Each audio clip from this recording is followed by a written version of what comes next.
Hello to all the students of class 8th. In today's class, students, we shall be continuing with the third chapter of your book, that is The Lost Child. We have already completed it till here. I hope you all are doing your homework. Okay, so let's begin from here.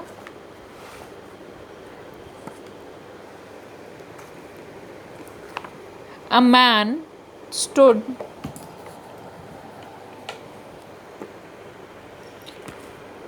A man stood holding a pole with yellow, red, green and purple balloon flying from it.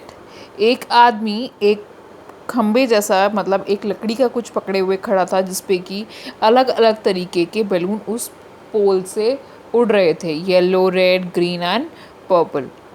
The child was simply carried away by the rainbow glory of the silken colors, and he was possessed by an overwhelming desire to possess them all. और जो वह छोटा बच्चा था वह उन balloons के जो कलर्स थे, जो कि एक रेनबो के कलर्स की तरह लग रहे थे, सिल्किन कलर्स मतलब बहुत प्यारे, ठीक है, जैसे सिल्क होता है उस तरीके के कलर्स से वह उन बलून्स को देखकर बहा जा रहा था. मतलब बहा, कैरिड अवे का मतलब है कि वह उनकी तरफ ललचा रहा था, ठीक है. और उसका मन था कि वो उनको पजेस करे, मतलब उनको खरीद ले और वे उसके हो जाएं. But he well knew his parents would never buy him the balloons because they would say he was too old to play with such toys. So he walk the on further. लेकिन उसको यह भी पता था कि उसके parents कभी भी उसको बलून ख़रीद के नहीं देंगे, क्योंकि वो कहेंगे कि तुम अब इतने बड़े हो गए हो कि तुम्हें ऐसे टॉयज़ के साथ खेलने की ज़रूरत नहीं है. इसलिए वह बच्चा आगे चलने लगा, ठीक है. A juggler stood playing a flute to a snake which coiled itself in a basket. its head raised in a graceful bend like the neck of a swan, while the music stole into its invisible ears like the gentle rippling of a miniature waterfall. फिर वहाँ पे उस बच्चे ने क्या देखा कि एक जगलर है, जो कि जगलर होता है बेटा, वैसे कहते हैं जगलर जादू करने वाले को, ठीक है. लेकिन यहाँ पे जो जगलर की बात हो रही है वो है जो सांप को नचा रहा है. वो कह रहा है कि एक जगलर है जो कि बांसुरी बजा रहा है, जिसकी वजह से जो सांप है वो अपनी टोकरी में कॉइल्ड हो गया, मतलब इकट्ठा हो गया, ऐसे गोल गोल कॉइल की तरह इकट्ठा हो गया. लेकिन उस सांप का जो सर है वो ऊपर हवा में है, और वह ऐसे लग रहा है जैसे कि एक स्वॉन का सर होता है, एक हंस का सर होता है, ऐसे वो अपनी गर्दन को सीधे करे उस बास्केट में है. और जो वह फ्लूट का म्यूज़िक है, जो बांसुरी का म्यूज़िक है, वह उस सांप के इनविजिबल ईयर, सांप के कान तो दिखाई नहीं देते, तो कह रहे कि वो सांप के उन कानों तक पहुंच रही है जो कि दिखाई नहीं दे रहे, और ऐसा लग रहा है जैसे कि एक छोटा सा कोई वाटरफॉल बह रहा हो, ठीक है.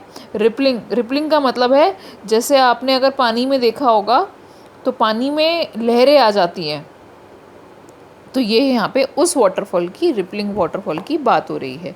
The child went towards the juggler, और बच्चा जगलर की तरफ जाता है, ठीक है. जगलर कौन है यहाँ पे?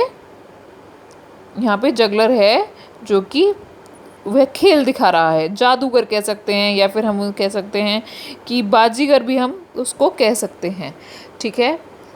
But no But knowing his parents had forbidden him to hear such coarse music as the juggler played, he proceeded further. और वह वहाँ पर नहीं रुका और आगे चलने लगा. उसको यह पता था कि उसके माता पिता ने उसको ऐसी कोर्स म्यूज़िक, कोर्स मतलब हार्ड, ठीक है, जो बच्चों के लिए नहीं बना, या फिर हम कह सकते हैं घटिया भी कह सकते हैं, हम कह सकते हैं असभ्य, ठीक है. तो वह बच्चा आगे बढ़ने लगा और उसको फॉरबिडन मतलब मना किया हुआ है. There was a round about in full swing, और वहाँ पर एक झूला था जिसको कहते हैं हम राउंड अबाउट, जो गोल गोल घूमता है पूरी स्विंग में, मतलब खूब तेज़ी की स्पीड से वह चल रहा है. Man, women and children carried away in a whirling motion, shrieked and cried with a dizzy laughter. और आदमी, औरत और बच्चे जो उस झूले में झूल रहे हैं वो whirling मोशन मतलब गोल गोल घूम रहे हैं, और वह डिज़ी लाफ्टर, डिज़ी मतलब थोड़ी बेहोशी, जब हम झूला तेज़ से झूलते हैं तो थोड़ी सी चक्कर से आने लगते हैं, तो ये उसकी बात हो रही है यहाँ पे, ठीक है। तो उनको डिज़ी लाफ्टर मतलब वो चक्कर से भी हंस रहे हैं, चक्कर आते आते भी, और कुछ चिल्ला रहे हैं, है ना, जैसे कि लोग झूले पे बैठने के बाद चिल्लाते हैं, उसकी बात हो रही है। The child watch the intently going round and round, a pink blush of smile on his face, his eyes rippling with the same movement, his lips parted in amazement, till he felt that he himself was being carried round. और जो वो बच्चा है, जो छोटा बच्चा है, वह उन सबको देख रहा है कि सब घूम रहे हैं, और उसके चेहरे पर एक पिंक कलर की स्माइल है, ब्लश है, मतलब वह इतना स्माइल कर रहा है कि उसके गाल लाल हो गए, और उसकी आंखों में अभी भी वही रिपलिंग इफ़ेक्ट है, झरने वाला, और उसके जो लिप्स हैं वो खुले के खुले रह गए, चौंक, जैसे चौंक जाते हैं तो मुंह खुल जाता है, तो वहाँ पे ये वाली बात हो रही है, लिप्स पार्टेड इन अमेजमेंट, जब तक कि उसको ये लगा कि वह खुद भी उस झूले पर झूल रहा है. The ring seemed to go fiercely at first, then gradually it began to move less fast. और जो रिंग है, जो घूम रहा है, जो रिंग घूम रही है, वो पहले तो बहुत तेज़ी से घूम रही है, लेकिन धीरे धीरे ऐसा लगा कि अब उसकी स्पीड कम हो गई है. Presently, the child, wrapped finger in his mouth, beheld it stop. This time before his empowering lover for the anticipated sensation of movement had begun, chilled by the thought of his parents' eternal denial, he made a bold request. I want to go on the roundabout. Please, father, mother. अब उस बच्चे ने अपनी उंगलियों को अपने मुंह में डाल लिया है. वह इतना मगन हो गया है, रैप्ट मतलब मगन हो जाना, किसी चीज़ में इतना ध्यान लगाना कि बाकी चीज़ों का पता ही ना चले, कि इस बार बिफोर हिम एम्पावरिंग मतलब इस बार जो वह झूले का जो प्यार है, जो उसको सेंसेशन हो रही है, मतलब उसके शरीर में उसको ऐसा लग रहा है कि हाँ उसे झूला झूलना है, उस सब से वह इतना ज़्यादा हैड बीन चिल्ड मतलब इतना ज़्यादा वह नम हो गया है कि इस बार उसने अपने पेरेंट्स के ये नहीं सोचा कि वो उसको मना करेंगे, और उसने उनसे कह दिया कि उसे वह झूला झूलना है. ठीक है, इटर्नल मतलब अंदर से, ठीक है, या फिर हम कह सकते हैं बार बार आने वाले, डिनाइल, इटर्नल डिनाइल कहेंगे हम, बार बार मना करने वाला. ठीक है. There was no reply. उनके इसके माँ बाप की तरफ से कोई जवाब नहीं मिला. He turned to look at his parents और वह मुड़ा अपने पेरेंट्स की तरफ देखने के लिए. They were not there ahead of him. और उसने देखा कि वह उसके सामने नहीं है. He turned to look on either side. उसने इधर उधर भी देखा, मुड़ा वह इधर उधर देखने के लिए. They were not there. और वे वहाँ नहीं थे. He looked behind. उसने पीछे भी देखा. There was no sign of them. उनके आसपास होने का कोई साइन नहीं था कि वे उसके आसपास हैं. A full deep cry rose within his dry throat, and with a sudden jerk of his body, he ran from where he stood, cried in red fear, mother, father. और वह बच्चा इतना ज़्यादा डर गया कि कुछ ही देर में उसका गला सूख गया और उसकी बॉडी जो है वह एकदम से झटक गई. ठीक है, और वो वहाँ से इधर उधर, वो वहाँ से भागा जहाँ वो खड़ा हुआ था, और तेज से चिल्लाने लगा, डर से चिल्लाने लगा, mother, father. Tears roll down from his eyes. और उसकी आंखों से आंसू भी आने लगे. Hot and fierce his flush face was convulsed with fear. और जब वह बच्चा रोने लगा, जब उसने देखा कि उसके माँ बाप वहाँ पर उसके आसपास नहीं हैं, तो वह बहुत डर से रोने लगा और कांपने लगा डर से. ठीक है, कन्वल्स मतलब कांपना.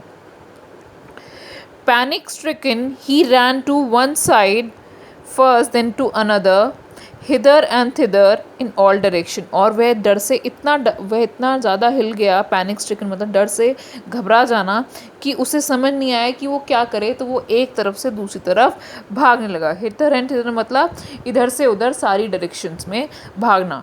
Not knowing where to go. और उसे नहीं पता था कि अब उसे कहाँ जाना है. Mother, father, he wailed with a moist, shrill breath now, his throat being wet with swallowing the spittle. और जो वो बच्चा है वो बहुत ज़्यादा अब परेशान हो गया है जब उसने देखा कि उसके माता पिता उसके आसपास नहीं हैं, ठीक है, और वो रोने लगा। और उसकी श्रिल ब्रेथ ना, मतलब जैसे रोते रोते बच्चे की आवाज़ अजीब हो जाती है, चीखने लगते हैं जब बच्चे, उसको हम कहते हैं श्रिल, मतलब बहुत पेनी आवाज़ जिसे हम कह सकते हैं। और वो वेल्ड मतलब ऊंची आवाज़ में बहुत तेज़ तेज़ रोना, ठीक है।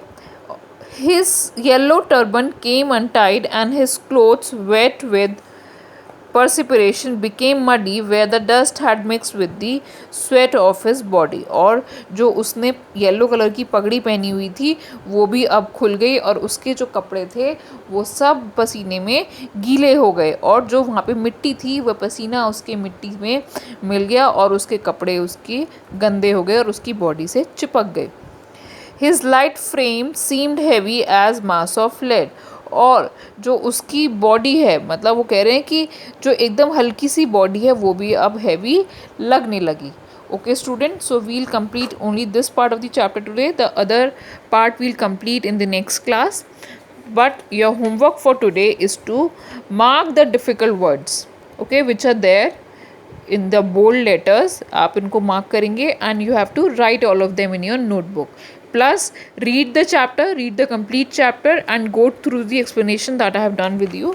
और difficult words आप अपनी notebook में लिख के रखेंगे, plus इनकी spellings को आप learn करेंगे। Okay, thank you।